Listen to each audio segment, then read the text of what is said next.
Hello, welcome back to my channel. അപ്പോൾ ഈ ഒരു വീഡിയോ എന്ന് പറയുന്നത് നമ്മുടെ പോസ്റ്റ്മോർട്ടം പാർട്ട് 2 ആണ് കേട്ടോ. പാർട്ട് 1 കാണാത്ത ആരെങ്കിലും ഈ വീഡിയോ കാണുന്നുണ്ടെങ്കിൽ ഞാൻ താഴെ ഡിസ്ക്രിപ്ഷനിൽ പാർട്ട് 1ൻ്റെ ലിങ്ക് കൊടുക്കുന്നുണ്ട്. അപ്പോൾ അത് പോയി കണ്ടതിന് ശേഷം ഇത് കാണുമ്പോഴായിരിക്കും നിങ്ങൾക്ക് കുറച്ചുകൂടി യൂസ്ഫുൾ ആവുക. കുറച്ചധികം കാര്യങ്ങൾ ഞാൻ അതിനകത്ത് ഇൻക്ലൂഡ് ചെയ്തിട്ടുണ്ട്. അപ്പോൾ അത് കണ്ടതിന് ശേഷം ഈ വീഡിയോ കണ്ടു കഴിഞ്ഞാൽ കുറച്ചുകൂടെ നിങ്ങൾക്ക് ഉപകാരപ്പെടും കേട്ടോ. ഇനി പാർട്ട് 1 കണ്ടിട്ടുള്ള ആളുകളാണെങ്കിൽ അതിൻ്റെ ഒരു കണ്ടിന്യൂഷൻ ആണ്. ഞാൻ ഓൾറെഡി പാർട്ട് 1 അപ്ലോഡ് ചെയ്തിട്ട് കുറച്ച് ദിവസം ആയിട്ടുണ്ട്. പാർട്ട് 2 ചെയ്യാനായിട്ട് ചെയ്ത് വെച്ചിട്ടുണ്ടായിരുന്നു. അപ്ലോഡ് ചെയ്ത് എഡിറ്റ് ചെയ്യാനൊക്കെ ആയിട്ടുള്ള കുറച്ച് ഡിലേ വന്നിട്ടുണ്ടായിരുന്നു. അപ്പോൾ അതുകൊണ്ടാണ് കുറച്ചധികം ഡിലേയിലേക്ക് പോയത് കേട്ടോ. അപ്പോൾ എന്തായാലും നമുക്കിനി ഡയറക്റ്റ് വീഡിയോയിലേക്ക് പോകാം. അപ്പോൾ നിങ്ങൾക്ക് ഇവിടെ സൗണ്ടിൻ്റെ വല്ല ഡിസ്റ്റർബൻസ് ഉണ്ടായല്ലോ എന്ന് വിചാരിച്ച് ഞാൻ ഫാൻ ഇട്ടിട്ടുണ്ടായിരുന്നു, ഓഫ് ചെയ്തിട്ടുണ്ട് കേട്ടോ. ഞാൻ പറഞ്ഞല്ലോ, ഞാൻ ലാസ്റ്റ് വീഡിയോയിലും പറഞ്ഞിട്ടുണ്ടായിരുന്നു മൈക്ക് എൻ്റെ കയ്യിലില്ല. അപ്പോൾ അതുകൊണ്ട് ഞാൻ എൻ്റെ ഓൺ വോയിസ് ആണ് അത്യാവശ്യം നല്ല രീതിയിൽ ഉയർത്തി പറഞ്ഞിട്ടാണ് വീഡിയോ എടുക്കുന്നത്. അല്ലാതെ നിങ്ങൾക്ക് കേൾക്കുമ്പോൾ അത്ര സൗണ്ട് ഉണ്ടാവില്ല. അപ്പോൾ ഇനി ഫാനിൻ്റെ ഡിസ്റ്റർബൻസ് ഉണ്ടായാലും എന്ന് വെച്ച് കഴിഞ്ഞാൽ അത് ഓഫ് ചെയ്തു, അല്ലെങ്കിൽ അതിൻ്റെ സൗണ്ട് നമ്മുടെ സൗണ്ട് കുറയ്ക്കുമല്ലോ. അതുകൊണ്ട് നല്ല ചൂട് ഇവിടെ തുടങ്ങിയിട്ടുണ്ട്. മിക്കവാറും വീഡിയോ തിരുമ്പത്തിന് ഞാനിവിടെ ഇങ്ങനെ ഉരുകി ഒലിക്കുന്നതാണ് തോന്നുന്നത്. ഓക്കെ, അപ്പോൾ നമ്മൾ ലാസ്റ്റ് പറഞ്ഞു നിർത്തിയ വീഡിയോയിൽ എന്ന് വെച്ച് കഴിഞ്ഞാൽ നമ്മുടെ ബേബി ഉണ്ടായതിനു ശേഷം, ഡെലിവറിക്ക് ശേഷം വന്നിട്ടുള്ള നമ്മുടെ ഇമോഷണൽ ആയിട്ടുള്ള കാര്യങ്ങളും ഫിസിക്കലായിട്ടുള്ള ചേഞ്ചസും അതിനെക്കുറിച്ചൊക്കെ ആയിരുന്നു ഞാൻ പറഞ്ഞു നിർത്തിയിട്ടുണ്ടായിരുന്നത്. അപ്പോൾ ഇനി അതിൻ്റെ കണ്ടിന്യൂഷൻ ആയിട്ട് കുറച്ച് കാര്യങ്ങളാണ്. അപ്പോൾ അതിലേക്ക് പോകുന്നതിന് മുമ്പ് നമ്മുടെ എക്സ്പീരിയൻസ്, നമ്മുടെ ഡെലിവറി ലേബർ റൂമിനകത്തുള്ള എക്സ്പീരിയൻസ് ഒന്ന് സ്റ്റാർട്ട് ചെയ്യാം. സോ ഒരു ഫസ്റ്റ് ആയിട്ടൊരു അമ്മയാവുക ഒരാളെ സംബന്ധിച്ചിടത്തോളം എന്ന് പറയുമ്പോൾ ആൾക്ക് പെട്ടെന്ന് ഉണ്ടാകുന്നൊരു സഡൻ ആയിട്ട് സംഭവിക്കുന്ന ഒരു കാര്യമില്ലേ. നമ്മളൊരു കുറച്ച് മണിക്കൂറുകൾക്കുള്ളിൽ നമ്മൾ പെട്ടെന്ന് തന്നെ നമ്മുടെ വയറിലുണ്ടായിരുന്ന ഒരാൾ പുറത്തേക്ക് വരികയാണ്, നമ്മളൊരു അമ്മയായി എന്നുള്ളൊരു തിരിച്ചറിവ് നമ്മുടെ ഉള്ളിലേക്ക് വരികയാണ്.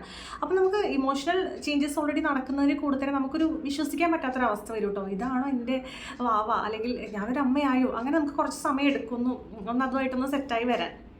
പിന്നെ നമുക്ക് അതിനകത്ത് നമുക്ക് പുറത്തിറങ്ങി വരുമ്പോൾ നമുക്ക് ഭയങ്കര സന്തോഷമായിരിക്കും, ഫാമിലിനെ എങ്ങനെയും കണ്ടാൽ മതി, അങ്ങനെയൊക്കെയുള്ള കാര്യമായിരിക്കും കേട്ടോ.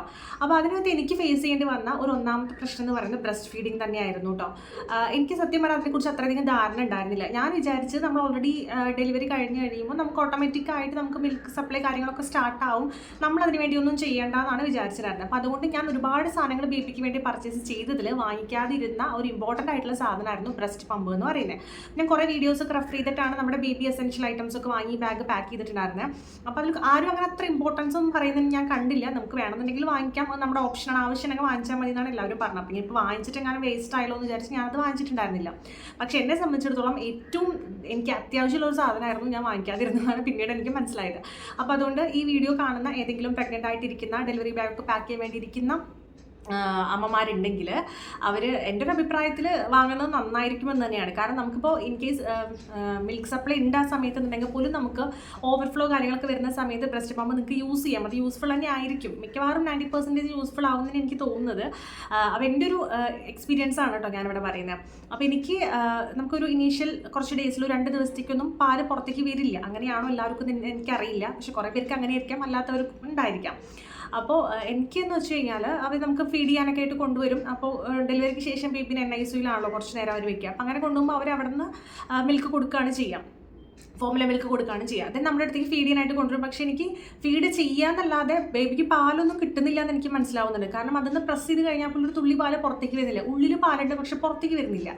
അപ്പോൾ പക്ഷേ അവർ പറയുന്നുണ്ട് ബേബി നന്നായിട്ട് ഇങ്ങനെ വലിച്ച് കുടിച്ചെങ്കിൽ മാത്രമാണ് ആ ഒരു ബോണ്ട് ഉണ്ടായതിനു ശേഷം മാത്രമേ പാല് പുറത്തേക്ക് വരുള്ളൂ, നിങ്ങൾ ട്രൈ ചെയ്താൽ മതി എന്നൊക്കെ അവരിങ്ങനെ പറയുന്നുണ്ട്. അപ്പോൾ ആ ഒരു അങ്ങനെ കഴിഞ്ഞു പോയി. പക്ഷേ പാൽ അവർ കൊടുക്കുന്നുണ്ടല്ലോ, അപ്പോൾ നമുക്കൊരു ആശ്വാസമാണ്, നമ്മൾ ജസ്റ്റ് ട്രൈ മാത്രം ചെയ്താൽ മതിയല്ലോ എന്ന്.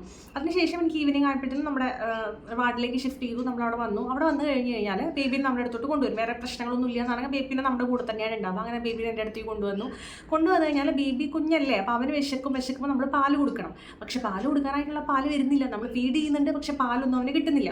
അവൻ അത്രയും കുഞ്ഞായിട്ട് പോലും ചില കുട്ടികൾക്ക് ഇങ്ങനെ വലിച്ച് കുടിക്കാനൊന്നും അറിയുന്നുണ്ടാവില്ല. പക്ഷെ ഇവനെ സംബന്ധിച്ചിടത്തോളം അവൻ ഭയങ്കര എക്സ്പേർട്ടായിട്ടാണ് വന്നത്. അവൻ വരുമ്പോൾ തന്നെ നന്നായിട്ട് ഇങ്ങനെ സക്ക് ചെയ്തുകൊണ്ടേ ഇരിക്കുന്നുണ്ട്, പക്ഷെ പാവത്തിനൊന്നും കിട്ടുന്നില്ല. അപ്പോൾ നമുക്കത് കാണുമ്പോൾ ഭയങ്കര വിഷമമാണ്. അതിന് വിശന്നിട്ട് കിടന്ന് കരയുന്നുമുണ്ട്, ഒന്നും കിട്ടുന്നുമില്ല. അത് ഒരു അമ്മയെ സംബന്ധിച്ചിടത്തോളം പ്രത്യേകിച്ച് അത് കാണുമ്പോൾ ഭയങ്കര ഒരു വിഷമാണല്ലോ നമുക്ക് തോന്നുക. അപ്പോൾ നമ്മൾ 2 തവണ അവിടുത്തെ സിസ്റ്റേഴ്സിന് ചെന്ന് പറഞ്ഞപ്പോൾ അവർ പറഞ്ഞു NICUവിൽ പോയിട്ട് ഇങ്ങനെ കാര്യം പറഞ്ഞെങ്കിൽ അവരവിടെ നിന്ന് പാല് തരുന്നു പറഞ്ഞു. ആ NICUവിൽ ചെന്ന് നമ്മൾ പറയുമ്പോൾ അവരവിടെ നിന്ന് പാല് തരുന്നുണ്ടായിരുന്നു. പക്ഷേ അവർ പറയുന്നത് നിങ്ങൾ ഇങ്ങനെ പാല് കൊടുത്തിട്ട് കാര്യമില്ല, കാരണം ആ ബേബിക്ക് നിങ്ങളുടെ ഇനീഷ്യൽ ടൈമിലുള്ള പാൽ അവർക്ക് അത്യാവശ്യമാണ്, അതാണ് അവർക്ക് വേണ്ടത്. അവരുടെ ഇമ്മ്യൂണിറ്റി പവറൊക്കെ കൂട്ടാൻ വേണ്ടിയിട്ട് ഫസ്റ്റ് പാല് അവർക്ക് കൊടുക്കണം. അതുപോലെ അവരെ കൊണ്ട് നന്നായി ഇങ്ങനെ ഫീഡ് നിങ്ങൾ ചെയ്യിപ്പിച്ചുകൊണ്ടിരിക്കണം, എന്നാലേ പാല് വരൂ എന്നൊക്കെ അവരിങ്ങനെ ഓരോ വട്ടം നമ്മളോട് ചെല്ലുമ്പോഴും പറയുന്നുണ്ട്. അങ്ങനെ നമ്മൾ കിണഞ്ഞ് പരിശ്രമിച്ച് നോക്കിയിട്ടും എന്ത് ചെയ്തിട്ടും പാല് വരുന്നില്ല.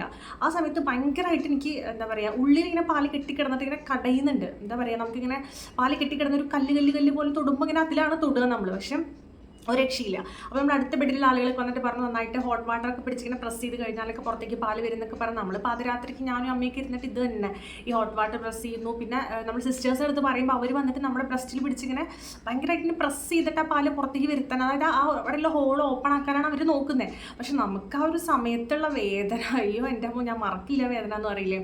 കാരണം നമുക്ക് അത്രയും പെയിനായിട്ട് ഇരിക്കുകയാണ് അവിടെ ഈ പാല് കെട്ടി കിടന്നിട്ട്. അതിൻ്റെ ഇടയിൽ ഇവർ കിടന്ന് ഈ പ്രസ് ചെയ്തിട്ട് അതിൻ്റെ ഉള്ളിൽ നിന്ന് പാല് പുറത്തേക്ക് വരുത്തിക്കാൻ വേണ്ടി നോക്കുമ്പോൾ നമ്മൾ കിടന്ന് അറിയാതെ കരഞ്ഞു പോകും. അങ്ങനത്തെ ഒരു അവസ്ഥ. അപ്പോൾ ഇവർ പറയും നിങ്ങൾ കരഞ്ഞിട്ടൊന്നും കാര്യമില്ല, കാരണം നമുക്കിത് ബേബിക്ക് കൊടുക്കണമെങ്കിൽ നിങ്ങൾ സപ്പോർട്ട് ചെയ്തേ പറ്റുള്ളൂ, നിങ്ങൾ സഹകരിക്കണം എന്നൊക്കെ പറഞ്ഞിട്ട് അവർ നമ്മളെ ചീത്ത പറയും. അപ്പോൾ നമ്മൾ കടിച്ച് പിടിച്ചിരിക്കുന്നുണ്ട്, നമുക്ക് ആഗ്രഹമുണ്ടല്ലോ ബേബിക്ക് പാല് കൊടുക്കണമെന്ന്. പക്ഷേ അതൊരു വല്ലാത്തൊരു ക്രൂഷ്യൽ മൊമെൻ്റ് ആയിരുന്നു. പക്ഷേ ഇവർ പറയുന്നില്ല നമ്മുടെ അടുത്തുനിന്ന് ബ്രസ്റ്റ് പമ്പ് വാങ്ങിക്കൂ, അല്ലെങ്കിൽ അത് വാങ്ങിച്ചെങ്കിൽ കുറച്ചുകൂടി ഈസി ആയിരിക്കും. ഇങ്ങനെ നമ്മൾ നിൽക്കി പിഴിഞ്ഞ് എന്താ പറയുക, നമ്മൾ ഇത്രയും കഷ്ടപ്പെടുത്തേണ്ട ആവശ്യമില്ല. അങ്ങനെ ഒരു ഫസ്റ്റ് ഡേ അങ്ങനെ പോയി. അതിനുശേഷം നമ്മൾ ഹോസ്പിറ്റലിൽ നിന്ന് വരുന്നവർ അങ്ങനെ തന്നെ ഇരുന്നു കേട്ടോ. പിന്നെ മെല്ലെ നമ്മൾ ഹോട്ട് വാട്ടറൊക്കെ യൂസ് ചെയ്യാൻ തുടങ്ങിയപ്പോൾ കുറച്ച് പാലിങ്ങനെ വരാനായിട്ട് തുടങ്ങി. ഞാൻ ഡോക്ടറെ അടുത്ത് ലാസ്റ്റ് ചോദിച്ചു, പിറ്റേ ദിവസം റൗണ്ട്സിന് വന്നപ്പോൾ നമുക്ക് എന്തെങ്കിലും ടാബ്ലറ്റ് എന്തെങ്കിലും തരുമോ ബേബിക്ക് പാല് കൊടുക്കാനുള്ള ഇതായതുകൊണ്ട്. ഡോക്ടർ പറഞ്ഞു നോർമൽ ഡെലിവറി അങ്ങനെ തന്നെയാണ്. ഫസ്റ്റ് ഡെലിവറി എന്ന് പറയുമ്പോൾ ചിലപ്പോൾ 2 ദിവസം 3 ദിവസം സമയം എടുത്തിട്ടാണ് പാല് വരുള്ളൂ. നിങ്ങൾ ടാബ്ലറ്റ് എടുത്ത് കഴിഞ്ഞാൽ നിങ്ങൾക്ക് ഭയങ്കര ഓവർഫ്ലോ വന്നു കഴിഞ്ഞാൽ ഈ പാല് ഇങ്ങനെ കെട്ടിക്കിടന്നിട്ട് എന്ത് വരും, അമ്മയ്ക്ക് ഇൻഫെക്ഷൻ വന്നിട്ട് പനി വരും. അപ്പോൾ അത് കുട്ടിക്കും എഫക്റ്റ് ആവും. അപ്പോൾ അതുകൊണ്ട് അത് ചെയ്യാതിരിക്കുകയാണ് നല്ലത്. തീരെ നിങ്ങൾക്ക് വരുന്നില്ല, പാലിൻ്റെ സപ്ലൈ തീരില്ല എന്നാണെങ്കിൽ മാത്രമേ നമ്മൾ മരുന്ന് എഴുതി തരുള്ളൂ എന്ന് പറഞ്ഞു. പക്ഷേ അവർ പറഞ്ഞ പോലെ തന്നെ പിറ്റേ ദിവസം ആയപ്പോഴത്തേന് എനിക്ക് നോർമലി പാല് കൊടുക്കാനുള്ള ഒരു ഇതായിട്ട്. പക്ഷേ അവർ ഇനീഷ്യൽ ആ ഒരു സമയത്ത് ഭയങ്കരമായിട്ട് സ്ട്രഗിൾ ചെയ്തു. അങ്ങനെ നമ്മൾ വീട്ടിൽ വന്നതിന് ശേഷം എനിക്ക് പിന്നെ ഇത് തന്നെ അവസ്ഥ. ആ ഒരു സ്റ്റാർട്ടിങ്ങിൽ പാല് പുറത്തേക്ക് വരാൻ കുറച്ച് ബുദ്ധിമുട്ടാണ്, അത് കഴിഞ്ഞാൽ പിന്നെ വന്നുകൊണ്ടിരിക്കും, അങ്ങനെയാണ്. അപ്പോൾ നമ്മൾ ഈ പറഞ്ഞ പോലെ ആദ്യം ചൂടുവെള്ളമൊക്കെ എടുത്ത് പ്രസ് ചെയ്ത് കുറച്ച് നേരം പിടിച്ച് കഴിഞ്ഞാലൊക്കെ പാല് വരുള്ളൂ. അപ്പോൾ അതൊരു ബുദ്ധിമുട്ടല്ലേ. അങ്ങനെയാണ് പിന്നെ എന്താ പറയുക, രണ്ടും കൽപ്പിച്ച് നമുക്ക് ബ്രസ്റ്റ് പമ്പ് വാങ്ങി നോക്കാം എന്ന് വിചാരിച്ചിട്ട് അങ്ങനെ വാങ്ങിക്കുന്നത്. പക്ഷേ ബ്രസ്റ്റ് പമ്പ് എന്ന് പറയുന്നത് എൻ്റെ ഒരു ലൈഫ് സേവർ ആയിരുന്നു കേട്ടോ. കാരണം അത് വളരെ ഈസിയാണ്, നമുക്ക് വളരെ മറ്റേത് വെച്ച് നോക്കുമ്പോൾ വളരെ പെയിൻ കുറവാണ് എനിക്ക്. അപ്പോൾ എനിക്ക് ഭയങ്കര ഒരു ബ്ലെസ്സിങ് ആയിരുന്നു ബ്രസ്റ്റ് പമ്പ് വാങ്ങിയത്. ഞാൻ മാക്സിമം അത് കുറേ നാൾ ഉപയോഗിച്ചിട്ടുണ്ട് കേട്ടോ. പിന്നെ നമുക്ക് പാലൊക്കെ നന്നായിട്ട് വരാൻ തുടങ്ങി കഴിഞ്ഞാൽ ബേബി ഇത്ര അധികം ഒന്നും കുടിക്കില്ല. നമ്മുടെ ബോഡിക്ക് അറിയില്ലേ എത്ര പാല് പ്രൊഡ്യൂസ് ചെയ്യണം എന്നുള്ളത്. അപ്പോൾ ഇങ്ങനെ കുറേ പാല് അധികം വന്നുകൊണ്ടിരിക്കും. അപ്പോൾ അത് നമുക്ക് ഓവറുള്ളത് പിഴിഞ്ഞ് എടുക്കണം എന്നുണ്ടെങ്കിലൊക്കെ ഏറ്റവും അടിപൊളിയാണ് കേട്ടോ. പമ്പ് ചെയ്തെടുത്ത് കഴിഞ്ഞാൽ നമുക്ക് കുറേ ഭയങ്കര റിലീഫ് കിട്ടും. ഭയങ്കര കടച്ചിലൊക്കെ ഉണ്ടെങ്കിൽ അതൊക്കെ ഭയങ്കരമായിട്ട് കുറയും. അപ്പോൾ അതുകൊണ്ട് എൻ്റെ ഒരു എന്താ പറയുക, ഏറ്റവും വലിയൊരു വഴികാട്ടിയാണ് ബ്രസ്റ്റ് പമ്പ് എന്ന് പറയുന്നത്. അപ്പോൾ ഞാൻ മാനുവലായിരുന്നു വാങ്ങിയിട്ടുണ്ടായിരുന്നത്. അതിനുശേഷം പിന്നെ ഞാൻ ഓട്ടോമാറ്റിക് ഇത് വാങ്ങിയിട്ടുണ്ടായിരുന്നു. എന്താ പറയുക, അതിന് ഓട്ടോമാറ്റിക് തന്നെയല്ലേ, അതായത് നമ്മൾ പ്രസ് ചെയ്യണ്ട, അല്ലാതെ വരുന്ന അങ്ങനെ. പക്ഷെ എനിക്ക് മാനുവലാണ് കുറച്ചുകൂടി നല്ലതായിട്ട് തോന്നിയത് കേട്ടോ മറ്റേതിനേക്കാളും. മറ്റേത് കുറച്ചുകൂടി ടൈം എടുക്കുന്ന പോലെയൊക്കെ തോന്നി. ഇതാകുമ്പോൾ നമ്മുടെ ഇഷ്ടം അനുസരിച്ച് നമുക്ക് അങ്ങനെ ചെയ്യാൻ പറ്റും. ആദ്യം നമുക്ക് വേറെ ആളെ സപ്പോർട്ട് ചെയ്ത് തരാനൊക്കെ ഉണ്ടാവും കുറച്ച് എളുപ്പം തോന്നുന്നത്. പക്ഷേ പിന്നെ നമ്മൾ തന്നെ യൂസ് ആയിക്കാൻ നമുക്ക് തന്നെ സെൽഫായി തന്നെ ചെയ്യാവുന്നതുള്ളൂ കേട്ടോ. അപ്പോൾ അതാ ഞാൻ പറഞ്ഞത്, ആരെങ്കിലും ഡെലിവറിക്ക് പോകാതിരിക്കുന്നവരോ അല്ലെങ്കിൽ ഈ തരത്തിൽ പ്രശ്നങ്ങൾ എന്തെങ്കിലും അനുഭവിക്കുന്നവരുണ്ടെങ്കിൽ ഒന്ന് ബ്രസ്റ്റ് പമ്പ് ട്രൈ ചെയ്ത് നോക്കിക്കഴിഞ്ഞാൽ നിങ്ങൾക്ക് യൂസ്ഫുൾ ആവുമെന്നാണ് എനിക്ക് തോന്നുന്നത് കേട്ടോ. പിന്നെയുള്ളൊരു കാര്യം എന്ന് പറയുന്നത്, നമുക്ക് ബേബീസ് ഉണ്ടായി കഴിഞ്ഞാൽ അവർക്ക് ഫേസ് ചെയ്യുന്ന ഒരു മെയിൻ പ്രോബ്ലം എന്ന് പറയുന്നത് ഈ ഗ്യാസ്ട്രിക് ഇഷ്യൂസ് ഒക്കെ ആയിരിക്കും കേട്ടോ. ഒരു ഇതെല്ലാ ഉണ്ണികൾക്ക് അത് വരാറുണ്ട് തോന്നുന്നു. അപ്പോൾ ഇവിടെ മോനും ഇത് തന്നെയായിരുന്നു. ഇടയ്ക്കിടയ്ക്ക് അവൻ ഈ ഗ്യാസ് കയറി കഴിഞ്ഞാൽ പിന്നെ ഭയങ്കര കരച്ചിലായിരിക്കും. നമുക്കാകെ ടെൻഷനാവും. നമുക്കറിയില്ലല്ലോ എന്തിനാണ് അറിയുന്നത്. അവർക്ക് പറയാനറിയില്ല ചെവിവേദനയാണോ വയറുവേദനയാണോ വേറെ എന്തെങ്കിലും ബുദ്ധിമുട്ടാണോ എന്നുള്ളതിനെ കുറിച്ചൊന്നും നമുക്കറിയില്ല. അപ്പോൾ മെജോറിറ്റി പാല് മാത്രം കുടിക്കുന്ന കുട്ടികൾക്ക് വരിക ഈ ഒരു ഗ്യാസ്ട്രിക് ഇഷ്യൂ തന്നെയായിരിക്കും. ഗ്യാസ് കുടിച്ച് നമ്മൾ നന്നായി ബർപ്പ് ചെയ്ത് കഴിഞ്ഞാലും എങ്ങനെയായാലും അവർക്ക് ആ ഒരു ഇഷ്യൂ വരാറുണ്ട്. അപ്പോൾ അങ്ങനെ ഉണ്ടാകുമ്പോഴെന്നുണ്ടെങ്കിൽ നമ്മൾ എന്താ പറയുക, ടെൻഷൻ അടിക്കേണ്ട കാര്യമില്ല. നമ്മൾ ആദ്യം ഇതുപോലെ വന്ന സമയത്ത് ഒരു വട്ടം ഇവിടെ പേടിച്ചിട്ട് ഹോസ്പിറ്റലിൽ കൊണ്ടുപോയിട്ട്, അപ്പോൾ ഡോക്ടറോട് ചെന്നപ്പോൾ ഡോക്ടർ ഭയങ്കര ചിരിച്ച് കൂളായിട്ടാണ് പറഞ്ഞത്, ഈ ഏജിലുള്ള കുട്ടികൾക്കൊന്നും ഒന്നും വരും. ഈ ഏജ് മീൻസ് അവനപ്പോൾ ഒരു 10-12 ദിവസമൊക്കെ ആയിട്ടുണ്ടായിരുന്നുള്ളൂ. അതായത് നമ്മൾ ബ്രസ്റ്റ് മിൽക്ക് മാത്രം കൊടുക്കുന്ന ഉണ്ണികൾക്ക് വേറെ പ്രശ്നങ്ങളൊക്കെ വരാനുള്ള ചാൻസ് കുറവാണ്. ആകെ വരുന്നൊരു കംപ്ലയിൻറ്റ് എന്ന് പറയുന്നത് അവർക്ക് ഗ്യാസ്ട്രിക് ഇഷ്യൂ ആയിരിക്കും. അപ്പോൾ അതുകൊണ്ട് നിങ്ങൾ ടെൻഷൻ അടിക്കണം. നന്നായിട്ട് ബർപ്പ് ചെയ്ത് അവരുടെ ഗ്യാസ് കളയുക, അതിൻ്റെ വയർ നിറയെ അവരെ കുടിപ്പിക്കുക. അപ്പോൾ തന്നെ അവർക്ക് കുറച്ചൊരു സമാധാനം കിട്ടും. വേറെ മരുന്നും കാര്യങ്ങളൊന്നും കൊടുക്കേണ്ട ആവശ്യമില്ല. ഇൻ കേസ് ഭയങ്കരമായിട്ട് അവർ കരയുന്നുണ്ട്, കരച്ചിൽ നിർത്തിയില്ലെങ്കിൽ മാത്രം കോളിക്കേഡ് എന്ന് പറഞ്ഞിട്ടൊരു എന്താ പറയുക ഒരു ഡ്രോപ്പ് ഉണ്ട്. അതും അമ്മമാർക്ക് എല്ലാവർക്കും ഫെമിലർ ആയിട്ടുള്ള ഒരെണ്ണമായിരിക്കും. അതുണ്ടായിരുന്നു. ഇവിടെ നമുക്ക് പോയി ടമ്മി സോഫ്റ്റ് അങ്ങനെ എന്തൊരു എഴുതി തന്നിട്ടുണ്ടായിരുന്നു കേട്ടോ. അപ്പോൾ അത് നമ്മൾ വാങ്ങിയിട്ട് കുറച്ച് കൊടുത്തു കഴിഞ്ഞാൽ അതവന് ശരിയാവും. അപ്പോൾ പിന്നീട് നമുക്ക് പിന്നെ മനസ്സിലായി, നമുക്ക് പിന്നെ കുറച്ചാൾ നമ്മുടെ ബേബിനെ കൈ കിട്ടി കഴിയുമ്പോൾ നമുക്ക് അവൻ്റെ ശീലങ്ങളും അവൻ എന്തിനാണ് കരയുന്നത് എന്നൊക്കെ നമുക്കൊരു ഐഡിയ കിട്ടും. അപ്പോൾ അതനുസരിച്ച് നമുക്ക് ആ ഒരു കരച്ചിൽ കേട്ടാൽ മനസ്സിലാക്കാൻ പറ്റും ഗ്യാസ് ആണോ വേറെ എന്തെങ്കിലും അൺകംഫർട്ടബിൾ ആണോ. നമ്മൾ ഫസ്റ്റ്ലി ചെക്ക് ചെയ്യുക, അതായത് അവരുടെ മീൻസ് ഡയപ്പറൊക്കെ ഇട്ടിട്ടുണ്ടെങ്കിൽ അത് ഫിൽ ആയിട്ടുണ്ടോ, അവരെന്തെങ്കിലും മോഷനോ യൂറിനൊക്കെ പാസ് ചെയ്തിട്ട് അവർക്ക് അൺകംഫർട്ടബിൾ എന്തെങ്കിലും ഉണ്ടോ എന്ന് ചെക്ക് ചെയ്യുക. അങ്ങനത്തെ പ്രശ്നങ്ങളൊന്നുമില്ല. അതുപോലെ അവർക്ക് ഭയങ്കരമായിട്ട് തണുപ്പുണ്ടാവും. അപ്പോൾ ഇനീഷ്യൽ സ്റ്റേജിൽ അവരെ ഭയങ്കരമായിട്ട് നമ്മൾ മൂടി പുതച്ച് എപ്പോഴും കവർ ചെയ്ത് സ്വാഡിലൊക്കെ ചെയ്തിട്ട് വേണം ഇരിക്കാനായിട്ട്. അപ്പോൾ അങ്ങനെ തണുപ്പൊക്കെ അടിക്കുന്നുണ്ടെങ്കിൽ അവർക്ക് കരച്ചിലും കാര്യങ്ങളൊക്കെ ഉണ്ടാവും. അപ്പോൾ അതൊക്കെ ഓക്കെ ആണെന്നുണ്ടെങ്കിൽ പിന്നെ കരച്ചിൽ നിർത്തുന്നില്ല എന്നാണെങ്കിൽ അത് ഗ്യാസ്ട്രിക് ഇഷ്യൂ തന്നെ ആയിരിക്കും. അപ്പോൾ അതിനുള്ള നിങ്ങൾ ഡോക്ടേഴ്സിന് പീഡിയാട്രിഷനെ കൺസൾട്ട് ചെയ്തതിന് ശേഷം അവർ മരുന്ന് തരുന്നുണ്ടെങ്കിൽ അത് കൊടുക്കുക. അതുപോലെ മെയിനായിട്ട് ബർപ്പിംഗ് തന്നെയാണ്. ഓരോ ഫീഡ് ചെയ്തതിന് ശേഷം നമ്മൾ ബർപ്പ് ചെയ്ത് ആ ഒരു ഗ്യാസ് ഇങ്ങനെ ഒരു എമ്പക്കം വരുന്ന പോലെ സൗണ്ട് ഉണ്ടല്ലോ, അപ്പോൾ അത് പോയി കഴിഞ്ഞാൽ അവരുടെ ഗ്യാസ് പോയി എന്നാണ് അതിൻ്റെ ഒരു അർത്ഥം. പക്ഷെ നമുക്കൊന്നും ഇവിടെ ഇവനൊന്നും ആ ഒരു എമ്പക്കം വിടുന്നത് നമ്മൾ കേൾക്കാറില്ല കേട്ടോ, ഒരു സൗണ്ടേ പുറത്തേക്ക് വരാറില്ല. പക്ഷേ കുറച്ച് നേരം ബർപ്പ് ചെയ്യാം. പക്ഷേ എന്നെ സംബന്ധിച്ചിടത്തോളം എനിക്കൊരു 28 ഫസ്റ്റ് ഇനീഷ്യൽ ഡേയ്സിൽ 28 വരെ ഒന്നും എനിക്ക് ഇവനെ എടുക്കാൻ വരെ ഭയങ്കര പേടിയായിരുന്നു. സംഭവം നമ്മുടെ മോനൊക്കെ തന്നെ, എന്നാലും എനിക്ക് അവനെ ഒറ്റയ്ക്ക് ഇനി എടുക്കുക, ഒറ്റയ്ക്ക് പാലിനെ കൊടുക്കാനൊന്നും എനിക്ക് അറിയണ്ടായിരുന്നില്ല. അതെന്താണെന്ന് വെച്ചാൽ നമുക്ക് അറിയാതെ നമ്മുടെ വീട്ടിലാരും ഇല്ല, അങ്ങനെ എനിക്ക് അറിയുന്ന ആരുമായിട്ട് ഞാൻ അങ്ങനെ ചെറിയ ഉണ്ണികളെ ഞാൻ എടുത്തിട്ടില്ല. അപ്പോൾ അതിൻ്റെ ഒരു ബുദ്ധിമുട്ട് ഭയങ്കരമായിട്ടുണ്ടായിരുന്നു. അപ്പോൾ അതുകൊണ്ട് തന്നെ ഞാൻ പാല് കുടിക്കണം എന്നുണ്ടെങ്കിൽ ആരെങ്കിലും എടുത്ത് എൻ്റെ കയ്യിൽ വെച്ച് തരണം. അപ്പോൾ ഞാനത് പാല് കൊടുക്കും, അത് കഴിഞ്ഞ് ആരെങ്കിലും എൻ്റെ കയ്യിൽ എടുത്തുകൊണ്ട് പോയിട്ട് അവർ തോളത്തൊക്കെ ഇട്ട് ബർപ്പ് ചെയ്ത് കഴിഞ്ഞിട്ട് അവരവിടെ കിടത്തും. അങ്ങനെ ഇരുന്നുണ്ടായിരുന്നു കേട്ടോ. പിന്നെ അത് കഴിഞ്ഞിട്ട് എനിക്ക് ഭയങ്കര ഒരു എന്താ പറയുക ടെൻഷൻ വന്നു തുടങ്ങി. കാരണം അയ്യോ എനിക്ക് ഇത്രയും ദിവസമായിട്ട് അവനെ എടുക്കാൻ പറ്റുന്നില്ലല്ലോ, അല്ലെങ്കിൽ എനിക്ക് അവനെ സ്വന്തമായിട്ട് ബർപ്പ് ചെയ്യിപ്പിക്കാൻ അറിയുന്നില്ലല്ലോ, എന്താ ഞാൻ ചെയ്യുക, അങ്ങനെയൊക്കെ വെറുതെ ടെൻഷൻ അടിക്കും. അപ്പോൾ എൻ്റെ ഫ്രണ്ട്സൊക്കെ പറയാറുണ്ട് കേട്ടോ, ഇത് അവർക്ക് ഓൾറെഡി ബേബീസ് ഒക്കെ ആയിട്ടുള്ളവർ പറയും 1 മാസം വരെയൊക്കെ അങ്ങനെ തന്നെ ഇരുന്നു ഞങ്ങളുണ്ടായിരുന്നു, അതിന് ശേഷമൊക്കെയാണ് നമുക്ക് എടുക്കാനുള്ള ഒരു ധൈര്യം വരുള്ളൂ, ടെൻഷൻ അടിക്കേണ്ട, ഓട്ടോമാറ്റിക്കായിട്ട് വന്നോളൂ എന്നൊക്കെ പറയാറുണ്ട്. പക്ഷെ എന്നാലും നമുക്ക് ടെൻഷനാണല്ലോ എന്തുകൊണ്ട് എനിക്ക് പറ്റാത്തതിനൊക്കെ. പക്ഷെ അതിനുശേഷം പിന്നെ നമുക്ക് തന്നെ ഒരു ധൈര്യം കിട്ടും, കുറച്ച് ദിവസമായില്ല നമ്മൾ അവരെ കാണാൻ തുടങ്ങിയിട്ട്. അപ്പോൾ പിന്നെ മെല്ലെ എടുത്ത് പിന്നെ ഞാൻ തന്നെ പറപ്പിപ്പിക്കാനും എടുക്കാനും ഒക്കെ തുടങ്ങി. അപ്പോൾ പിന്നെ നമുക്ക് ഓക്കെ ആയി വരും കേട്ടോ ആ കാര്യങ്ങളൊക്കെ. ഞാൻ വീണ്ടും ഫാൻ ഇട്ടിട്ടുണ്ട്, കാരണം എനിക്കിവിടെ ഇരിക്കാൻ പറ്റുന്നില്ല, ഞാൻ മൊത്തത്തിൽ വേർത്തൊലിച്ചു. അപ്പോൾ ഇനിയിപ്പോൾ ഇരുന്ന് കഴിഞ്ഞാൽ ഈ വീഡിയോ തീർക്കുന്നതിന് മുമ്പ് എനിക്ക് ആകെ എൻ്റെ ഒരു ഇതാവും. അപ്പോൾ അതുകൊണ്ട് ഞാൻ ഫാൻ ഇട്ടിട്ടുണ്ട്. അപ്പോൾ അതിൻ്റെ എന്തെങ്കിലും സൗണ്ടിന് പ്രശ്നങ്ങൾ ഡിസ്റ്റർബൻസ് എന്തെങ്കിലും ഉണ്ടെങ്കിൽ അതൊന്നും എല്ലാവരും എക്സ്ക്യൂസ് ചെയ്യണേ. ഞാൻ ആക്ച്വലി കുറച്ച് പോയിന്റുകളിൽ എഴുതി വെച്ചേക്കാണ്, അതിനകത്ത് എന്തെങ്കിലും ഞാൻ പറയാൻ പോകുന്ന കാര്യങ്ങൾ ഇതിനകത്ത് വിട്ട് പോകണ്ടെന്ന് വെച്ചിട്ട് കുറച്ച് കാര്യങ്ങൾക്ക് എഴുതി വെച്ചേക്കാണ്. അപ്പോൾ ഇപ്പം നമ്മൾ അത്യാവശ്യം കുറച്ച് കാര്യങ്ങളൊക്കെ പറഞ്ഞിട്ടുണ്ട്. ഇനി 1-2 പോയിന്റുകൾ എനിക്ക് പറഞ്ഞിട്ട് നമുക്ക് ഈ ഒരു വീഡിയോ വൈൻഡപ്പ് ചെയ്യാമെന്നാണ് വിചാരിക്കുന്നത്. പിന്നെ അമ്മയുടെ ഹെൽത്ത് എന്ന് പറയുന്നത് കുട്ടിയുടെ ഹെൽത്ത് നോക്കുന്ന പോലെ തന്നെ ഇമ്പോർട്ടൻ്റ് ആയിട്ടുള്ള ഒരു കാര്യമാണ്. അപ്പോൾ നമ്മൾ പോഷകാഹാരങ്ങൾ നന്നായിട്ട് കഴിക്കാൻ നോക്കുക, നല്ല രീതിയിൽ വെള്ളം കുടിക്കാൻ നോക്കുക. നമ്മളൊരു 4 ലിറ്റർ വെള്ളം, 3.5-4 ലിറ്റർ വെള്ളമെങ്കിൽ നന്നായിട്ട് ബ്രസ്റ്റ് ഫീഡ് ചെയ്യുന്ന അമ്മമാർ കഴിക്കണം. പ്ലസ് നട്ട്സ്, ഫ്രൂട്ട്സ്, വെജിറ്റബിൾസ്, നമ്മുടെ ലീഫി വെജിറ്റബിൾസ് ഒക്കെ ഉണ്ടല്ലോ, മുരിങ്ങയുടെ ഇല, ചീരയുടെ ഇല, അങ്ങനെയൊക്കെ കഴിക്കുന്നത് നമുക്ക് മിൽക്ക് സപ്ലൈ ഒക്കെ കൂട്ടാൻ വേണ്ടിയിട്ട് ഹെൽപ്പ് ചെയ്യും.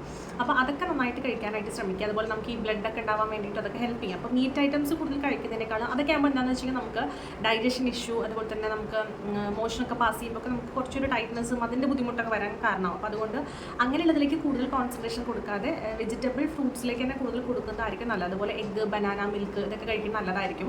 പക്ഷേ മിൽക്കൊക്കെ കഴിക്കുമ്പോൾ നമുക്ക് ബേബീസിന് ഗ്യാസ്ട്രിക് ഇഷ്യൂ കൂടുതലായിട്ട് കാണുന്നുണ്ടെങ്കിൽ നമ്മൾ ആ മിൽക്ക് ഒന്ന് സ്റ്റോപ്പ് ചെയ്ത് നോക്കുക, എന്നിട്ട് കുറയുന്നുണ്ടോ എന്ന്. ചിലപ്പോൾ നമ്മൾ കഴിക്കുന്ന ഫുഡും ഇവർക്ക് ഗ്യാസ് ഇഷ്യൂസ് ഉണ്ടാക്കാറുണ്ട്. അപ്പോൾ അതുകൊണ്ട് നമ്മൾ അത്രയധികം സൂക്ഷിച്ച് വേണം ആ ഒരു ഫസ്റ്റ് 3 മന്ത് എന്തായാലും ഫുഡും കാര്യങ്ങളൊക്കെ ഇൻടേക്ക് ചെയ്യുമ്പോൾ നമ്മൾ നന്നായിട്ട് നോക്കുക. ഫാസ്റ്റ് ഫുഡ്, അതുപോലെ തന്നെ കോള ഐറ്റംസ് ഒക്കെ ഉണ്ടല്ലോ, മിറിൻഡ, കൊക്കക്കോള, പെപ്സി, അങ്ങനെയുള്ള സാധനങ്ങളൊന്നും തന്നെ യൂസ് ചെയ്യാതിരിക്കുക. അതൊക്കെ നമുക്ക് പിന്നീട് കുറച്ചുകൂടെ കഴിഞ്ഞാൽ കഴിക്കാമല്ലോ.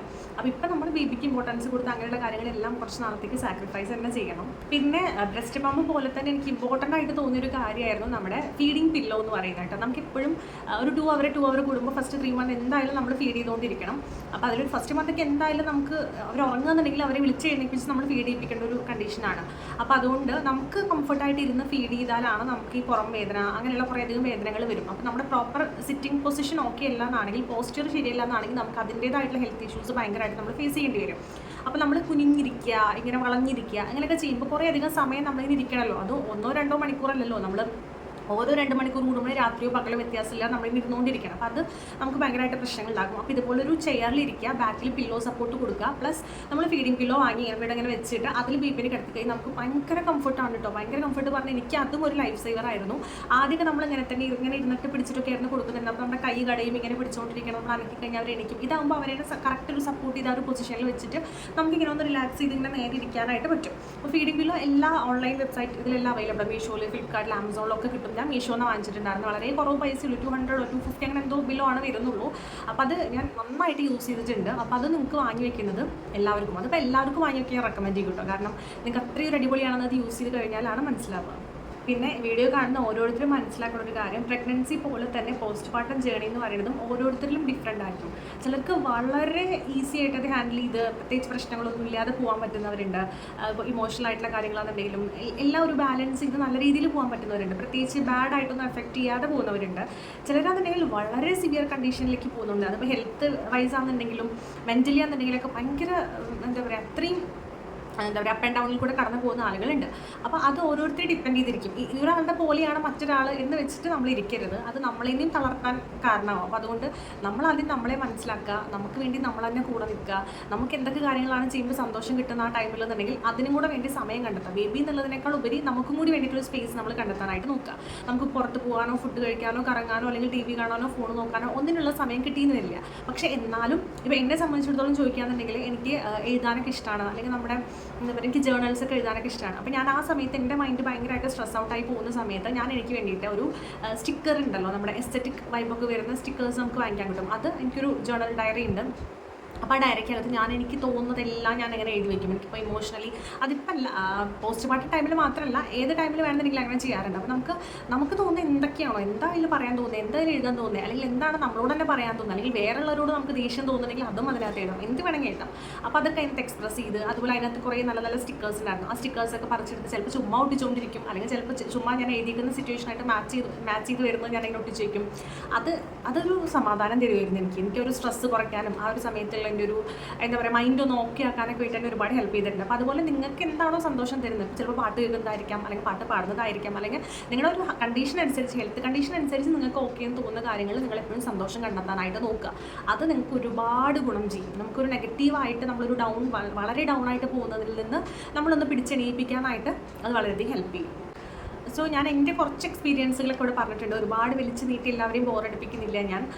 അപ്പോൾ ഈ എക്സ്പീരിയൻസുകളെല്ലാം നിങ്ങൾക്കൊരു കഥ പോലെ കേട്ടിരിക്കാൻ പറ്റട്ടെ. കാരണം ഒരിക്കലും ഞാൻ ഇതുപോലെയാണ് വേറൊരാളുടേത് പറയില്ല. ഇതെല്ലാം ഒരു സ്റ്റോറിയാണ്. അതാണ് ഞാൻ പറഞ്ഞത് കഥ പോലെ കേട്ടിരിക്കാൻ പറ്റട്ടെ എന്ന്. അപ്പോൾ നമ്മളിത് ഒരാളുടെ സ്റ്റോറി ആയിട്ട് മാത്രം എടുക്കുക. ഇതേപോലെ തന്നെ ആയിരിക്കും നമ്മുടെ ലൈഫിൽ വരിക, ഇതേപോലെ ആയിരിക്കും വേറൊരാളുടെ ലൈഫിൽ വരിക, നമുക്ക് ഒരിക്കലും പറയാൻ പറ്റില്ല. അതാണ് ഞാൻ പറഞ്ഞത്, ഓരോരുത്തരും അതിലൂടെ കടന്നു പോകുന്ന സന്ദർഭങ്ങളും സാഹചര്യങ്ങളും അവരുടെ ജീവിതത്തിൽ വരുന്ന ആളുകളും ഒക്കെ ഡിഫറെൻ്റ് അല്ലേ.